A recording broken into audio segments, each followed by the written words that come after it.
Okay, another holiday voiceover. David took all the video clips and I've edited them into some kind of order. This is a holiday way back in 2010. I apologise for the sound. Arriving at Uist at 11:15 in the morning.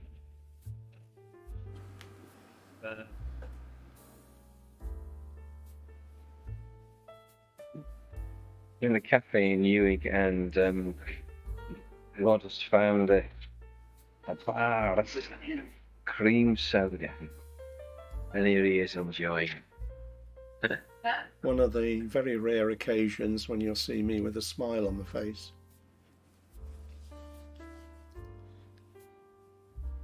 This is leaving Skye.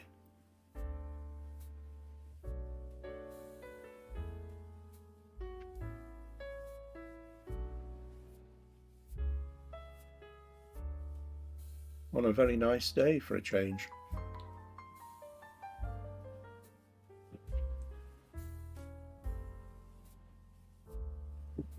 A lot of birds around here. You can probably hear one doing a sort of display call.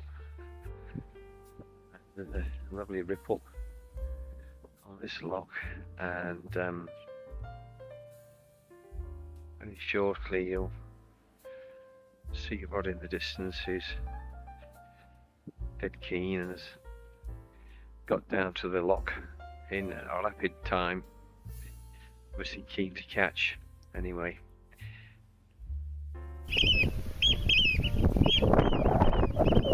There's a lot of gulls and oyster catchers getting very excited about our presence. In a clip further on, you'll see I've caught one by the wing, but it was never actually hooked. I managed to release it completely unharmed. I tell you what, the fish in here are different to the fish in the lower basin.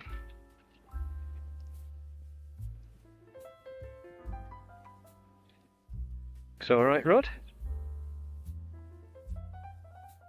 No, it hasn't. This narrow, shallow loch on that day produced an enormous number of fish, and one or two big fish were seen but not caught. We fished it many times since, but never with the same kind of results that we had the first time we fished it.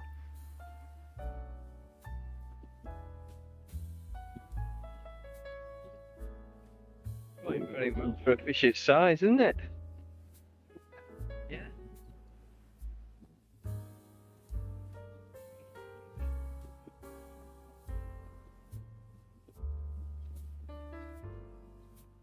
Tuesday, the 29th of May 2012. This is a beach near Solace that Rod and I have walked out to this evening. Just about 20 minutes walk from the guest house. Long white beach. Not a soul on it. Probably hear the sea in the distance.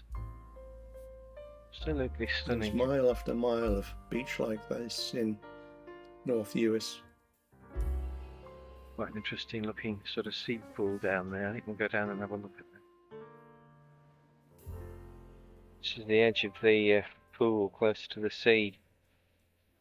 See, the water is absolutely crystal clear. That water's amazing for clarity. Absolutely beautiful. We don't know if these are the pools that they allow you to fish your sea trout in, or charge you £40 a day for the privilege of doing it, but must be quite a challenge, I would think. This is Rod crossing the stepping stones on the tidal entrance to Loch Uist. Fortunately, they're not particularly slippery. Stepping stones can be like glass sometimes. On the previous clip with the fishing for the sea trout in the sea pools, it's now £60 a day. Rod fishing on Uist. because you only actually get 1 or 2 hours fishing at the most. Wednesday, the 30th of May. Just a smallish fish this time.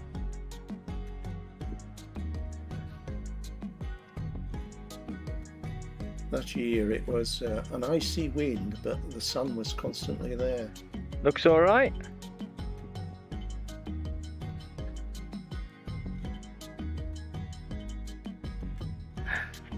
Despite the extremely sunny weather, we've had a quite good catch of fish. We've noticed this beautiful sort of panoramic here. Just like to take this in. The head of the lochs, this large mountain, which is I think the highest mountain on North Uist. Seen one or two just heading in today.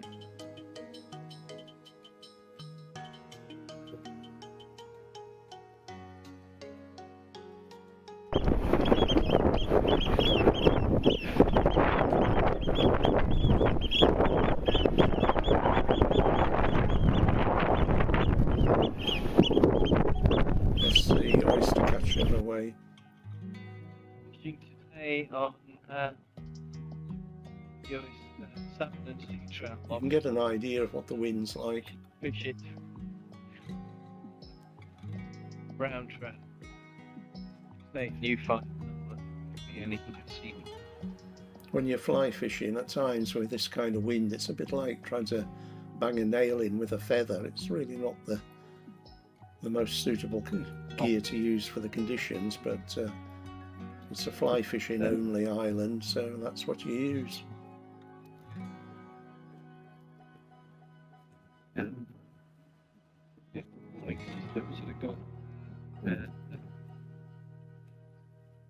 Still, it's very picturesque. Looking back, I wish I spent a lot more time taking pictures and a little bit less fishing. It's about 3 in the afternoon now.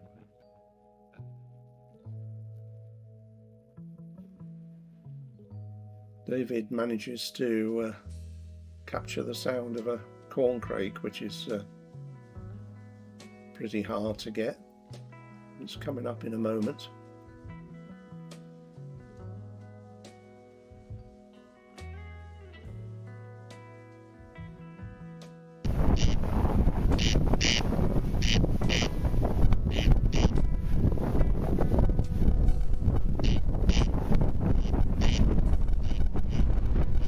Here, this corncrake.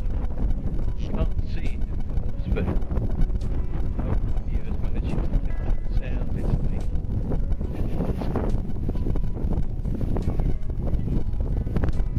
Sounds a bit like somebody playing with a plastic comb. Solace on a it's 9:10 in the evening. The tide's been out a couple of hours now. And here's Rod walking like an old man. Notice that the cockles seem to attract a certain That's a there's a an off and cockle underneath that weed. Every time you see that weed, there's another cockle weed underneath it. Walking out to one of the other lochs that we've been given permission to fish. This is one of the salmon and sea trout lochs on the island. Very big, but we've been given permission to fish it because we're told there's no sea trout in it. So anyway, we're going to give it just on the way to Loch Uist. We've just had to stop for this family of geese crossing the road. And they're all just taken into this one. We've had a poor day on the other lochs, and we just come down here to see if we can catch 1 or 2 pollock or even trout. What did that take? Right. Is it a pollock? Doesn't look like it. Looks like a brownie to me. But a nice fish. No, you'll hear a little bit of bad language shortly.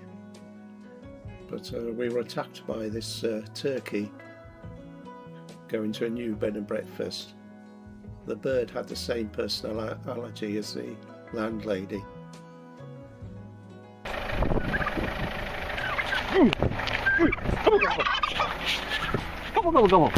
Come on.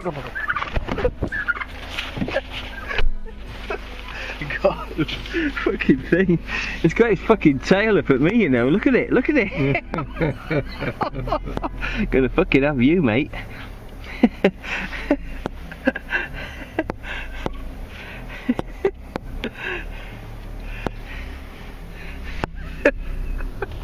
Just saw this fish rise and cast out to it, and it's turned out to be a tiny pollock.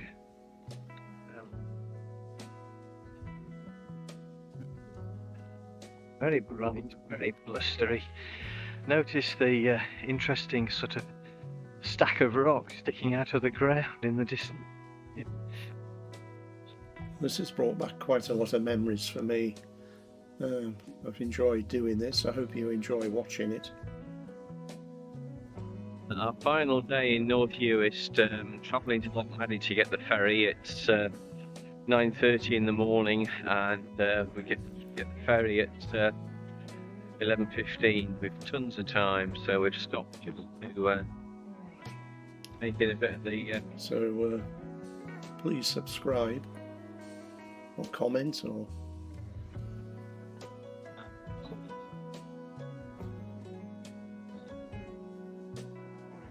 I've got loads more videos in my head, it's just a matter of getting them out there.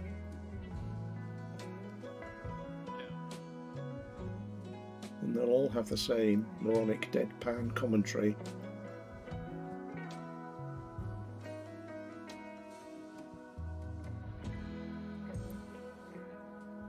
Anyway, thanks again. Guy in day, and just been looking at London on the television, the oil pageant, and it's very grey and miserable.